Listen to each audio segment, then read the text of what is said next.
Varicose veins కి సరైన చికిత్స కోసం సంప్రదించండి ఎవిస్ హాస్పిటల్. నమస్తే రమగారు. నమస్తే జయ. రమగారు, ఏ పని చేసినా కూడా తెలివితేటలతో చేయాలని చెప్తూ ఉంటాం మనం పిల్లలకి. అంటే చేయటం ఇంపార్టెంట్ కాదు, అక్కడ తెలివి అనేది యాడ్ కావాలని. దాన్ని నేర్పించాలి అంటే పిల్లలకి మనం ఎలాంటి స్టోరీస్ చెప్పాలి, ఏ విధంగా మోటివేట్ చేస్తూ ఉండాలంటారు? బాగా తెలివైన వాళ్ళ సంగతులు చెప్తుంటే సరి. ఇప్పుడు ఎలా ఉంటుందంటే పిల్లలు రకరకాల పనులు చేస్తారు. ఏదో కొన్ని బండగా చేస్తున్నట్టు, అలవాటుగా చేస్తున్నట్టు, మొద్దుగా ఏదో చేయటం అలా చేస్తున్నట్టు మనకు తెలుస్తూ ఉంటుంది. చిన్నప్పుడు ఆలు దిద్దేవాళ్ళం. ఇది ఆ రాసి ఇస్తే ఇది లావుగా అయ్యేదాకా దిద్దమంటే ఏం చేసేవాళ్ళు, కొంతమంది తెలివిగా ఈ బలపాన్ని నిలువుగా కాకుండా అడ్డంగా పట్టుకు తిప్పేసి అదో తెలివి. అడ్డంగా పట్టుకుంటే వెడల్పుగా కనపడుతుంది. నా బాగా దిద్దిని చాలాసేపు దిద్దారని పంపించేస్తుండే వాళ్ళు బయటికి. మాస్టర్ కనుక కొద్దిగా ఆయన కొంచెం చూసారనుకో, ఆయనకు అర్థమవుతుంది అది అడ్డంగా పట్టుకు తిప్పారు అని.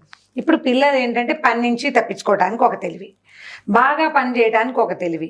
కొంతమంది చదువుకోవడానికి ప్లాన్డ్గా అన్ని చక్కగా ప్లాన్ చేసుకుని చదువుకుంటారు. ఒకటి సామాన్లు బాగా సర్దుకుంటారు తెలివిగా, లేదా ఏదో ఒక కోతి పని చేసి తెలివిగా తప్పించుకుంటారు. ఉంటాయి పిల్లల దగ్గర. పిల్లల్లో ఏ విషయాల్లో తెలివితేటలు ఉన్నాయో చూసుకోవాలి. మొదట చూసిన తర్వాత ఈ తెలివి వీడిని ముందుకు తీసుకెళ్తుందా పక్కకి లాక్కెళ్ళిపోతుందా అనేది ఒకటి చూసుకోవాలి మనం. ఈ తెలివితో వీడు లైఫ్లో ముందుకెళ్తే పైకి వెళ్తాడా లేదా పక్క దోవలు పెడతాడా. ఓకే, పక్కకి వెళ్ళిపోవటం అంటే ఏంటి, ముందుకెళ్ళడం మానేసి వేరే పెడత్రోవలు తొక్కేసేయటం. అది చూసుకున్నప్పుడు ఈ తెలివిని కొద్దిగా ఇలాంటి వాటిలో వాడద్దు, మామూలు దాంట్లో వాడుకో, ఈ పని మంచిది కాదు అని చెప్పుకుంటూ ఉండాలి. అంటే తెలివి మంచిదానికి ఉపయోగించాలంటారు. సరైన దాంట్లో వెళ్ళాలి కదా. సరైన దాంట్లో వెళ్తే ఇప్పుడు చూడండి, ఎక్కడి నుంచో బోల్డంత సూర్యరశ్మి బాగా అడ్డం పడుతోంది, పెద్ద వెలుగు వస్తోంది మనకి. మనం ఏం చేస్తాము, దానికి కట్టెన్ వేసి ఆ వెలుగుని కొంచెం తగ్గించాలనుకుంటాం. పిల్లాడు ఏం చేస్తాడు, కొంతమంది పిల్లలు తెలివిగా దానికి చిల్లు పెట్టి వాడికి కావాల్సిన చోట వెలుతురు పడేలాగా చేసుకుంటారు. అవునండి, పిల్లలు చేస్తారు ఆ పని. కట్టెను కొంచెం పక్కకి తీస్తే ఓ పక్కన వెలుగు లోపలికి పడుతుంటుంది. సన్న హోల్ చేశారనుకో, సూర్యరశ్మి ఇట్లా హోల్లో నుంచి పడి దారగా పడుతుంది, ఇంట్రెస్టింగ్ గా ఉంటుంది. అవన్నీ తెలివితేటలు. అలాంటివి చూసుకోవాలి, ప్రతి తల్లి చూడాల్సిందే. మా అమ్మకి నాకు తెలివి లేదు, నాకు తెలీదు, మా పిల్లలు తెలుగులో మాకు అర్థం కావట్లేదు అంటే ముందే చవటం చేసేస్తారు పిల్లలు తల్లి. అందుకని మన తెలివి తక్కువ తనాలు వాళ్ళకి అందనివ్వకుండా వాళ్ళ తెలివి ఏమిటో మనం అర్థం చేసుకుని ఓ లైన్ లో పెట్టుకుంటూ ఉండాలి. తెలివి గల కథలు కొన్ని చెప్తూ ఉంటాం కదా మనం. అక్బర్ బీర్బల్ కథలు చెప్తున్నాం మనం, ఆల్రెడీ మొదలు పెట్టాం. ఒక బీర్బల్ కథ చెప్దాం. బీర్బల్ ఎలాంటి తెలివి అంటే చాలా చిక్కు ప్రశ్నలకి సులువైన సమాధానం చెప్పేవాడు. ఈయన సులువైన సమాధానం చెప్పింది ఒక పెద్ద కథ, ఒక చిన్న ఊరికే చిన్న విషయం చెప్తాను. ఒక వర్షాకాలం అట యమునా నదికి వరదలు వచ్చింది. అవి అక్బర్ గారి ఇల్లు, ఆయన పడుకునే కోట ఇల్లు అని కూడా ఆయన రూము ఈ యమునా నది సౌండ్ వినపడే వైపుకి ఉంది ఆయన గది. గాలి బాగా వస్తుందని చివరి వైపుకి, అంటే కార్నర్ రూమ్ అనమాట. అయితే ఏమైందట, ఒకనాటి రాత్రి వర్షాలకి వరదలు వస్తున్నాయి కదా యమునకి, ఈయనకి ఎందుకో మెలకు వచ్చింది, మంచినీళ్ళు తాగటానికి లేచాడో ఏమో. ఈ లేచినప్పుడు యమునా నది హోరు ఆయనకి ఏడుస్తున్నట్టుగా వినపడిందట. ఓహో, బాగా చూస్తే యమునే ఏడుస్తోంది తెలిసింది. మర్నాడు పొద్దున ఆయన సభలోకి యమునా నది ఏడుస్తోంది, ఎందుకు ఏడుస్తోందో చెప్పండి అని అడిగేట. ఎవరికైనా తెలుసా? యమునా నది ఏడవటం ఏమిటి, ఆవిడ మనిషి కాదు, నది ఏడవటం ఏమిటి, నది హోరు అది అనేసరికలా అందరూ మొహమొహాలు చూసుకున్నారు. అక్బర్ చాలా చింతాక్రాంతులైపోయి, మన దేశంలో ఒక నది మన రాజ్యంలో మన పక్కనే ప్రవహిస్తుంది, స్త్రీ, నది అంటే స్త్రీ కదా, ఆమె ఏడుస్తుంటే ఆమెకి ఏమీ సమాధానం చెప్పలేకపోతున్నాం మనం, నాకు చాలా దిగులుగా ఉంది, రాత్రి నుంచి నాకు నిద్ర పట్టలేదు అన్నట్టు. భలే ఓడండి అక్బరు. ఇప్పుడు పాదుషా జహాపనాలకి పెద్ద పెద్ద కింగులకి ఇలాంటి ఆలోచనలు వస్తే మిగిలిన ప్రపంచం అంతా ఏమైపోతుంది, ఆయన ఎంతసేపు ఆవిడ ఏడుస్తుందని దాని గురించి ఆలోచిస్తే రాజకార్యాలు ఎవరు చేస్తారు? వెంటనే బీర్బల్ లేచన్నట్ట, అదేమిటి మహాప్రభు, పాపం యమునా నది పుట్టింటి నుంచి అత్తారింటికి వెళ్తోంది, హిమాలయాల మీద నుంచి కిందకొచ్చి ఏం చేస్తుంది, సముద్రుడి వైపుకి వెళ్తుంది. సముద్రుడే నదులకి భర్త. అవును, ఈ పుట్టిల్లు వదిలి అత్తారింటికి వెళ్ళేటప్పుడు ఆడపిల్లలు ఏడవడం సహజం కాదుటండి. మన అమ్మాయి అయినా ఏడుస్తుంది, అందుకని ఏడుస్తుంది. ఓ పాపం, అవును నిజం. ఒక దెబ్బతో అయిపోయింది అనమాట, ఒకే ఒక సెంటెన్స్ తో ఆయనకి రాత్రి నుంచి ఉన్న చింత, ఇది సహజమైన సంగతి అన్న మాటతోటి తేలిపోయింది. అంత తెలివి బీర్బల్కి. సూపర్, బాగుంది కదా, ఎక్సలెంట్. పెద్ద కథ చెప్తాను చూడండి. రైట్. ఒకసారి ఎండాకాలం బాగా ముదిరింది మనకి. ఇప్పుడు ఈ ఢిల్లీ అటువైపు చలి ఎంత విపరీతంగా ఉంటుందో, ఎండలు అంత విపరీతంగా ఉంటాయి. మేము ఎప్పుడో 25-30 ఏళ్ళ నాడు మంచి ఎండాకాలం వెళ్ళాం. మంచినీళ్ళు తాగి గ్లాస్ అక్కడ పెట్టేసరికి మళ్ళీ దాహం వేస్తుంది జయ. అంత వేడి కాలిపోతూ ఉంటుంది. ఈ చెరుకు రసాలు తాగిన వాళ్ళని తాగినట్టే ఉన్నాం మేము. ఇక తిండి లేదు, నీళ్ళే. చలి అలాగే చలి కూడా మైనస్ లోకి వెళ్ళిపోతుంది. ఎండలు ఉన్నప్పుడు ఏమవుతుందంటే ఢిల్లీ నగరం అంతా ఈ నూతుల్లో నీళ్ళన్నీ ఎండిపోయేవిట, అడుక్కిపోయేవి, బాగా కిందకి వెళ్ళిపోయేవి. ఒకసారి ఈ ఎండాకాలం నాటి సాయంకాలం బాగా చల్లబడ్డాక, అంటే ఇప్పుడు మనకి ఎండాకాలం, ఇప్పుడు చలికాలంలో ఉన్నాం, పగళ్ళు చిన్నవి, అవును, పొద్దు చిన్నది, రాత్రి పెద్దది కదా, తొందరగా 5 బావేసరికి చీకటి పడిపోతుంది. ఎండాకాలం పావు తక్కువ 7 వెలుగుగానే ఉంటుంది. మనం వాకింగ్కి వెళ్ళడానికి మామూలుగా ఈ రోజుల్లో 5ంటికి వెళ్తే చలేసే టైంకి ఇల్లు చేరుతాం. అదే ఎండాకాలం వాకింగ్ 5ంటికి వెళ్ళామంటే మాడి చచ్చిపోతాం, వడగొట్టేస్తుంది, వెళ్ళకూడదు. బాగా 6:30 అలా 7కి వెళ్తే బాగుంటుంది. ఈయన సాయంకాలం ఏం చేసి వెళ్తాం, ఎండాకాలంలో యమునా నది తీరానికి వ్యాఖ్యాళ్ళకి వెళ్ళి నదీ తీరంలో వ్యాఖ్యాళ్ళకి వెళ్తే సాయంకాలం నడిసి కొంచెం చల్లగాలి తిరిగి కొంచెం హాయిగా ఉంటుంది. అయితే వీళ్ళు ఏమనుకున్నారంటే, అక్బరు ఆయన తాలూకు 2-3 మంత్రులు, ఒకళ్ళిద్దరు వెనకాల అంగరక్షకులు వాళ్ళు ఉంటారు కదా, ఊళ్ళో ఎక్కడెక్కడ బావుల్లో నీళ్లున్నాయి, ఎక్కడెక్కడ బావుల్లో నీళ్లు లేవు, ఏ ప్రాంతపు జనానికి నీళ్ళు అందించాలి అనేది చూసుకోవాలి కదా, దానికోసమని వెళ్ళారు. ఏవో కొన్ని చోట్ల చూశారు.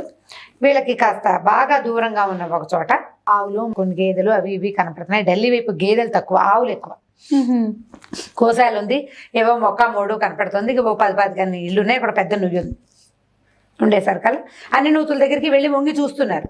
మామూలుగా ఈ నూతులు అవి చూసేటప్పుడు మనుషులకు ఒక రకమైన సరదా వస్తుంది. అవును, ప్రతి వాళ్ళకి. మనమైనా అంతే. ఓ చెరువు దగ్గరికి వెళ్ళామనుకో, కింద నుంచి ఒక మట్టిపేట తీసి చెరువులో విసురుతాం, అదొక సరదాగా ఉంటుంది.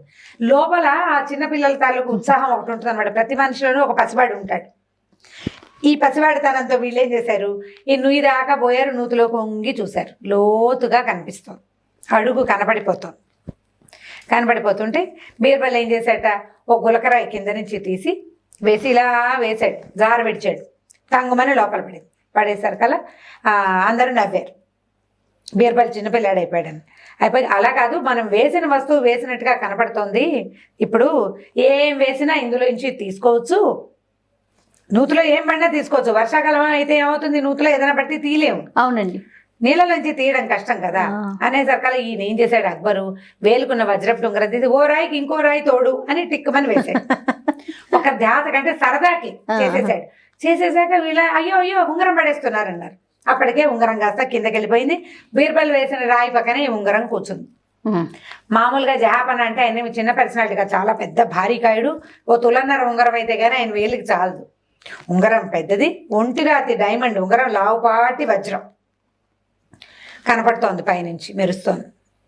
అందరూ హాహాకారాలు చేశారు. అయ్యో అదేమిటి ఇలా పడేసుకున్నారు అన్నారు. అనేసరికల్లా ఏమైంది, అక్బర్ గారికి ఏం చేయాలో తెలియలే. తీయిద్దాం అనుకున్నారు. ఎవరైనా నూతులోకి దిగే వాళ్ళని పిలవండి అన్నాడు. ఒకళ్ళిద్దరు అటు ఇటు వెళ్ళేసరికి ఈ అక్బర్కి ఒక ఐడియా వచ్చింది. దిక్కండా ఎవరైనా ఈ ఉంగరం తీయగలరా అని అడిగాడు. అడిగేసరికల్లా బీర్బల్ కొద్దిగా ఆలోచించి తీయచ్చు ప్రభు అన్నాడు. తీయచ్చు అన్నాడు. అనేసరికల్లా ఈ చుట్టుపక్కల వాళ్ళందరికీ కొంచెం బీర్బల్ అంటే మంట. ఎంతసేపు ఈయన జహాపనాకి నచ్చే మాటలే మాట్లాడతాడని. ఎలా తీస్తాం ప్రభు, మనని పంపేసి బీర్బల్ గారు ఎవరినైనా దింపి తీయించేస్తాడా ఆయన తెలివి.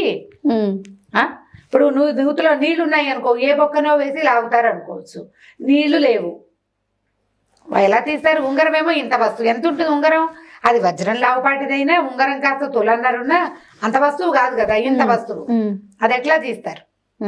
పైగా ఇనపదనుకో ఏ అయస్కాంతమో వేయచ్చు, బంగారపదానికి అయస్కాంతం పనిచేయదు కదా, పట్టదు కదా. ఇక్కడ బీర్బల్ గారి తెలివితేటలు ఎలా వాడతాడో మరి, మన పంపించి చల్లగా ఆయన ఎవరినైనా దింపుతాడు అనేసరికల్లా అక్బర్ అన్నాడు, బీర్బల్ నిజం చెప్పు, నువ్వు చేయగలవా అంటే, చెయ్యొచ్చు ప్రభు, అదేం పెద్ద కష్టం కాదు, మనిషి దిక్కండానే ఇందులో నుంచి ఈ వస్తువుని తీయచ్చు అన్నాడు. అనేసరికల్లా అక్బర్ అన్నాడు, సరే రేపు సాయంత్రానికి మళ్ళీ వస్తాం మేము, దీన్ని ఎట్లా తీస్తావు? 1. నెంబర్ 2, ఇక్కడ 2 కాపలా ఉండండి, ఎవరు ఈ ఇందులోకి దిక్కండా చూసుకోండి, ఎవరైనా దిగి వజ్రపు ఉంగరం కొట్టేయచ్చు. మొదటిది, బీర్బలే ఎవరినైనా దింపి దొంగతనంగా ఈ ఉంగరం తీసి నేనే తీసాయని చెప్పచ్చు. మిగిలిన వాళ్ళకి నమ్మకం కుదరాలి కదా, నాకు బీర్బల్ అంటే నమ్మకమే. బీర్బల్ నేను నమ్ముతా. అతను అఘటన సమర్థుడు అంటే ఎప్పుడూ జరగని విషయాన్ని కూడా చెయ్యగలిగినంత సమర్థుడు, నేను నమ్ముతాను. కానీ మిగిలిన ప్రజలంతా నమ్మాలి కదా, ఈ చుట్టుపక్కల ఉన్న జనమంతా అని చెప్పేసి సరే ఇది తీసే పని చూసుకోబోయి నువ్వని వెళ్ళిపోయాడు. ఈయన ఏం చేశాడు, కాస్త అటు ఇటు చూశాడు. ఈ బీర్బల్ గారు బాగా ఆలోచించి అక్కడ ఒక గోశాల ఉందని చెప్పుకున్నాం కదా ముందే, ఆ గోశాల దగ్గరికి వెళ్ళాడు. అక్కడ ఒక అవ్వ ఒక ఆవిడ కునుకు పట్టుబడుతూ కూర్చుంది. కాస్త చల్లబడింది కదా, అప్పుడే 6 అయింది, 6:30 అయింది, వెలుగ్గానే ఉంది, కాస్త కొద్దిగా చల్లగాలి తిరుగుతుంది, నిద్రపడుతుంది ఆవిడకి. ఏమన్నాడు, అవ్వ ఒక పేడకడి కావాలి అని అడిగాడు.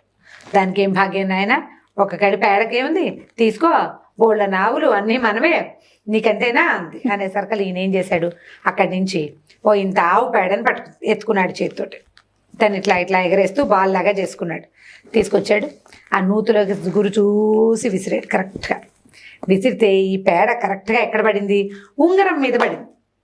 ఉంగరం మీద పడేసరికల్లా ఇక ఇప్పుడు ఉంగరం కనపడ, అంతకుముందు ఉంగరం మెరుస్తోంది, కొద్దిగా నీరెండు ఉంటుంది, 6:6 ఇంకా ఎండ ఉంటుంది, మిలమిల్లాడుతోంది వజ్రం.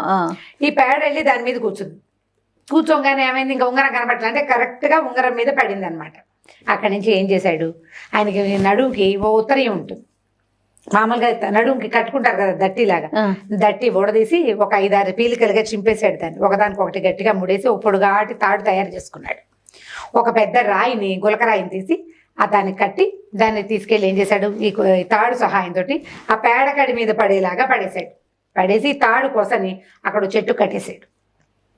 అరే ఈ తాడు ఎవరు ముట్టుకోవద్దు, నూతులోకి ఎవరు దిక్కగా చూసుకోమని చెప్పారు కదా జహాపన, చూసుకోండిరా నాయన అని చెప్పాడు. వెళ్ళిపోయాడు ఇంటికి. తెల్లారి యథాప్రకారం సూర్యోదయం అయింది. కర్రలాడిపోతుంది ఎండ, బాగా ఎండ కాసింది ఆ రోజు. సాయంకాలం 5:30, 5:30కి జనాభా అంతా చేరారు. మరి తీస్తాడు కదా బీర్బల్ దిక్కండా, బీర్బల్ గారు కూడా వచ్చాడు. ఆయన ఏం చేశాడు, తాడు కట్టాడు కదా, ఈ తాడుని పట్టుకుని అలాగా పైకి లాగేశాడు. లాగేస్తే తాడు చివరి ఏం కట్టాడు, రాయి వెళ్ళి దేని మీద పడింది, పేడకడి మీద పడింది. పేడకడి వెళ్ళి దేని మీద పడింది, ఉంగరం మీద పడింది. ఉంగరం పేడకడికి అతుక్కుపోయి మర్నాటి పొద్దుటి ఎండకి ఎండిపోయింది.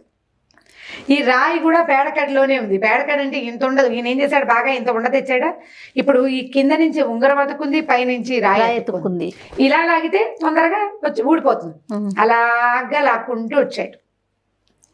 ఏం కష్టపడలా, తేలిగ్గా ఈ రాయికి అంటుకున్న పిడకలాగా ఉన్న ఆవు పేడ, దానికి అతుక్కున్న వజ్రము వచ్చింది. బయటికి రాగానే దట్టి పెట్టి తుడిచేసి రాజుగారి చేతిలో పెట్టాడు. ఇదిగోండి ఉంగరం. సబాష్. జనాలంతా వీడు దుంపదేగా, వీడిని ఎక్కడ పెట్టినా సరే వీడు ఇలాగే చేస్తాడు. వేదా ఆవు పేడ కడితోటి పని చేశాడు, ఉంగరం తీసేశాడు. వీడు తెలివే అని జనం అంతా మెచ్చుకున్నారు బాగా. ఏం చెప్పాడంటే బీర్బల్, ప్రతి సమస్యకి ఖచ్చితమైన విరుగుడు ఉంటుంది. ఈ సమస్యని ఎదుర్కొనే వ్యక్తి ఎవడైతే ఎదుర్కొంటాడో వాడు కూల్గా ఉండాలి. హైరాణ పడ్డాడా వాడికి ఏం తట్టదు. హేస్టీగా యాక్ట్ చేస్తే ఏమి చేయలేకపోతాం. నిదానంగా కూల్గా ఆలోచిస్తే బోల్డ్ అనే ఐడియాలు తడతాయి. ఒక సమస్యకి 10 సమాధానాలు కూడా కనిపిస్తాయి. మన జీవితంలో కూడా అంతే. సమాధానం లేని సమస్య అంటూ ఉండదు. ఇట్నుంచి నరకు లేకపోతే అట్నుంచి నరకు రావాలి. ఇట్నుంచి తీయలేకపోయావు నువ్వు, అట్నుంచి తీసుకురా. నువ్వు చేయలేకపోతే ఇంకోటి ద్వారా చేయొచ్చు. ఆ చెయ్యి నీది కాకపోతే చెయ్యి ఇంకోటిది కావచ్చు. నువ్వు ప్రయత్నం చేయాలంతే. ప్రధానంగా నీకు కావాల్సింది ఏంటి, ప్రయత్నం. కూల్ మైండ్ సెట్ విత్ ప్రయత్నం. మైండ్ సెట్ కనుక హైరాణ పడకపోయావా ఈజీగా ఐడియాస్ వస్తాయి. కాబట్టి కంగారు పడకూడదు. జహాపన తలదీస్తారని భయపడితే వీడికి ఏం ఐడియాలు రావు. బీర్బల్ కాదు, అక్కడ ఇంకో మహాబలుడు ఉన్నారు. రావు. కూల్గా ఉండాలి. ఎంత కూల్గా ఉంటే జీవితం అంత సింపుల్గా ఉంటుంది, అంత తొందరగా సమస్యలు తీరుతాయి. కాబట్టి ఈ ప్లాన్ అప్లై చేసుకోండి. ఇందులో తెలివి ఉంది, సమయస్ఫూర్తి ఉంది. అవును రామ్ గారు. ఆ టైంకి తట్టాలి కదా, ఈ ఐడియా తట్టాలంటే బ్రెయిన్ని ఏం చేయాలి, షార్ప్ చేయాలి, కూల్గా ఉంచాలి. 2 ఆడవాళ్ళకు కూడా ఇదే అవసరం. ఖచ్చితంగా మనకు బోళ్ళు వస్తాయి సమస్యలు, బయటపడాలి.